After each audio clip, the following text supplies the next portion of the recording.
تو جھوم والے دن آپ جب سیٹ پہ آپ تشریف لائی تھی، اور جب جیسے آپ سیٹ پہ آپ داخل ہوئی تو سامنے نصیبو جی بھی آپ کو ملی. تو نصیبو جی اس وقت بیٹھی ہوئی تھی، اور نصیبو جی نے اٹھنا چاہا تو لیکن آپ نے ان کو کہا کہ نہیں بیٹھ رہے ہیں. لیکن وہ پھر نصیبو جی پہ زبردستی اٹھی اور انہوں نے آ کے اٹھ کے آپ کو گلے سے لگایا، انہوں نے آپ کے گھٹنوں پہ ہاتھ لگایا اور آپ سے پھر اجازت مانگی، اور آپ نے بھی آگے سے اجازت مانگی. میرے سے اتنے میرے دوستوں نے میرے سے سوال کیا عابدہ جی کہ عابدہ جی خدا کی پہنچی بھی ایک ہستی ہیں، خدا کے کتنا قریب، ان کا ایک خاص مقام ہے، اور وہ عابدہ جی بھی جھک کے اتنا جھک کے اتنے انکساری سے اتنی عاجزی سے مل رہی ہیں. تو یہ عابدہ جی انکساری، یہ خاکساری، یہ کہاں سے آئی آپ کی ذات کے اندر؟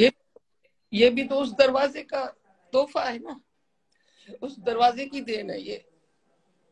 جو جناب امام فضل العباس علیہ السلام، وہ وفاداری کے امام بھی تھے، پیغمبر بھی تھے علیہ السلام.